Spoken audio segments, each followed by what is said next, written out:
Hostility के लिए हम एनिमिटी कह सकते हैं, एनिमस कह सकते हैं, बेलिजरेंसी कह सकते हैं, बेलिकोसिटी कह सकते हैं, आप इसके लिए एपेथी कह सकते हैं, आप इसके लिए अनफ्रेंडलीनेस बोल सकते हैं, आप इसके लिए रैंकर कह सकते हैं, रिसेंटमेंट बोल सकते हैं, आप इसके लिए हेटरेड कह सकते हैं, डिसलाइकिंग कह सकते हैं आपकी।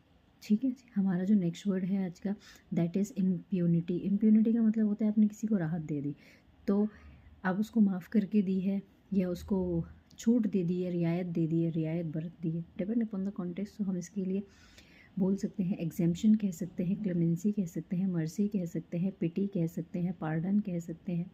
आपने लेट ऑफ कर दिया है किसी को, जा जी ले अपनी ज़िंदगी बोल दिया है आपने किसी को, एग्जेम्पशन कह सकते हैं।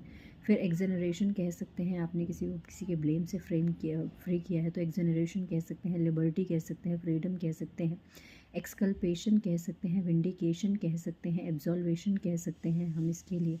हमारा जो नेक्स्ट वर्ड है आज का दैट इज़ इनकार्सरेशन। इनकार्सरेशन का मतलब होता है बेसिकली हमने किसी को जो है जेल में डाल दिया है, तो हम इसके लिए कन्फाइनमेंट कह सकते हैं, डिटेंशन कह सकते हैं, कस्टडी कह सकते हैं, इम्पाउंडमेंट कह सकते हैं हम इसके लिए बोल सकते हैं एक तरीके से लॉकअप।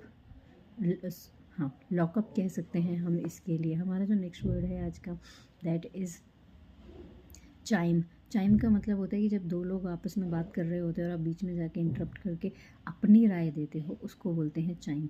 ये तो है इसका फिगरेटिव मीनिंग। चाइम का एक जो लिटरल मीनिंग होता है वो ये भी होता है बेसिकली कि जब घंटे या क्लॉक बजता है ना, या अलार्म क्लॉक बजता है, तो जो उसकी आवाज़ होती है उसको भी हम चाइम कह सकते हैं। हमारा जो नेक्स्ट वर्ड है आज का दैट इज़ प्रोलॉन्ग। प्रोलॉन्ग का मतलब होता है लंबा, लंबा खींच दिया या लंबा चल रहा है कोई चीज़। सो हम इसके लिए ड्रैग आउट कह सकते हैं, ड्रॉ आउट कह सकते हैं, इलोंगेटेड कह सकते हैं, लेंथन्ड कह सकते हैं हम इसके लिए, इलोंगेटेड कह सकते हैं, परपेचुएट कह सकते हैं हम इसके लिए बोल सकते हैं कि जो लोग जो है लगातार चलते रहते हैं, हम बोल सकते हैं ऐसे लोगों के लिए डिटरमिन कह सकते हैं। डिटरमिन के बाद हम इसके लिए कॉन्टिन्यूअल भी कह सकते हैं।